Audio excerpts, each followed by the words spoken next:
नमस्कार दोस्तों, एक बार फिर से मेरे यूट्यूब चैनल में आपका स्वागत है। आज हम बात करेंगे कोलकाता रेप केस मर्डर के बारे में। लेडी ट्रेनिंग डॉक्टर का गैंग रेप नहीं बल्कि रेप हुआ है। सीबीआई ने अपनी जांच लगभग पूरी कर ली है और पॉलीग्राफी टेस्ट करने के बाद लगभग 100 लोगों से पूछताछ करने के बाद अपनी रिपोर्ट दिल्ली एम्स को सौंप दी है। उसके बाद उसके खिलाफ चार्जशीट दायर होगी।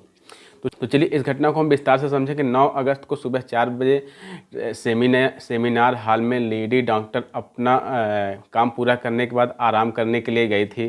फिर वहां पर उसके साथ रेप हुआ और ये रेप करने वाला कोई और नहीं, एक संजय राय नाम का शख्स था जो कि अकेले ही इस वारदात को अंजाम दिया। ऐसा ये मैं नहीं कह रहा हूँ, ये सीबीआई की रिपोर्ट बोल रही है, क्योंकि सीबीआई रिपोर्ट में लगभग 10 लोगों का पॉलीग्राफी टेस्ट हुआ, 100 लोगों से पूछताछ हुई, जिसमें कि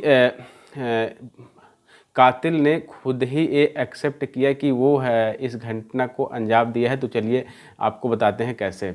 सीबीआई और फॉरेंसिक टीम ने मिलकर 25 अगस्त को लगभग 3 घंटे तक संजय राय का पॉलीग्राफी टेस्ट किया, जिसमें उसने एक्सेप्ट किया कि उसी ने ही गैंग रेप किया। दूसरा, वो उसने बताया कि 8 अगस्त को उसने दारू पी रखी थी। दारू पीने के बाद वह रेड लाइट एरिया की तरफ गया, जहां पर उसने एक लड़की को तंग भी किया। उसके बाद वापस आकर उसने अपनी गर्लफ्रेंड से बात की।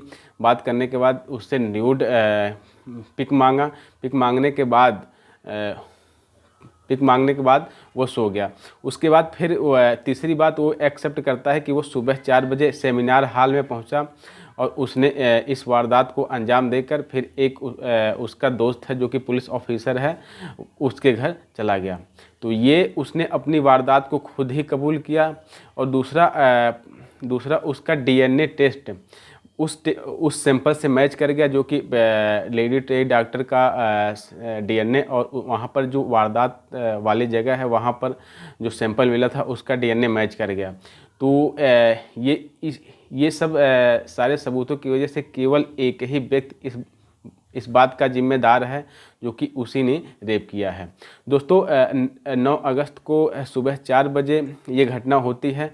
उस समय कई लोग अंदर बाहर जाते हैं, जिसमें कि एक संजय राय नाम का व्यक्ति था जो कि अंदर गया। उसके बाद इसकी पकड़ वहीं से पकड़ा गया। 9 अगस्त को ही सुबह में गिरफ्तार कर लिया गया था, क्योंकि वो यहाँ से ब्लूटूथ लगाकर बाहर से जाता है, जो कि कैमरे में रिकॉर्ड होता है। अब बाहर आते वक्त अंदर जाता है ब्लूटूथ लगाकर, और बाहर आते वक्त उसके कान में ब्लूटूथ नहीं था। तो ये पुलिस ने चेक किया, लगभग 100 लोगों को पकड़ा और 100 लोगों से ये फ़ोन से कनेक्ट करवा, तो किसी से कनेक्ट नहीं हुआ और उसके फ़ोन से कनेक्ट हो गया था। तो इससे लगभग क्लियर हो गया था वो इस घटना में शामिल है, लेकिन अभी तक ये नहीं क्लियर था कि क्या वो अकेले शामिल है या उसका गैंग रेप हुआ है। लेकिन सीबीआई जांच के बाद ये पता चल गया है कि उस लड़की का गैंग रेप नहीं बल्कि रेप हुआ है। तो दोस्तों, किसी ने इतना मेहनत करके, माँ बाप ने इतना पढ़ाया लिखाया उसको, उसके बाद फिर उसके साथ ऐसी वारदात होती है, तो ये बहुत दुख की बात है। और वो एक वॉलंटियर था, सिविल वॉलंटियर था संजय राय, जो कि हॉस्पिटल में उसके बड़े बड़े सर्जन या फिर बड़े बड़े डॉक्टरों से जान पहचान हुआ करते थे, जो कि लोगों को पैसे के बल पर बेड वगैरह दिलाया करता था। उनकी एक पहुंच, जैसे पुलिस वाले होते हैं, उनकी एक पहुंच उस तरह की थी कि अगर वो जा रहा तो कोई हॉस्पिटल में उसको रोकता नहीं था। दोस्तों, इस पर सारे हॉस्पिटल के जितने भी थे डॉक्टर, उन्होंने हड़ताल भी किया। तो अगर ऐसा कोई व्यक्ति है या फिर ऐसी कोई डिपार्टमेंट की रिक्वायर्ड है तो उसे उसका बैकग्राउंड जान के ही रिक्वायर करना चाहिए।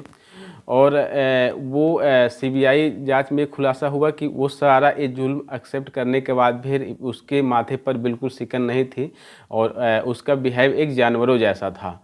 मतलब उसकी एक जो प्रवृत्ति होती है वो जानवरी जैसी होती है। फॉरेंसिक टीम ने ये है खुलासा किया या ये ऑब्जर्व किया। तो दोस्तों, ये है हमारे समाज में ऐसे कुछ मतलब ऐसे टाइप के लोग हैं जिनसे हमें दूर रहना चाहिए, और ऐसे लोगों को अगर हमें लगता है तो उनको ज़रूर ही एक्शन लेना चाहिए। ये हमारे पूरे समाज का कर्तव्य है। तो दोस्तों, अगर ऐसी घटना से आप भी आहत हैं तो आप ज़रूर कमेंट करिएगा और भगवान से प्रार्थना करिएगा कि ऐसा कोई घटना ना हो भविष्य में। तो आपको वीडियो कैसी लगी, अगर अच्छी लगी हो तो कमेंट में अपनी राय जरूर दीजिएगा। चैनल को शेयर और सब्सक्राइब कीजिएगा। वीडियो देखने के लिए बहुत बहुत धन्यवाद।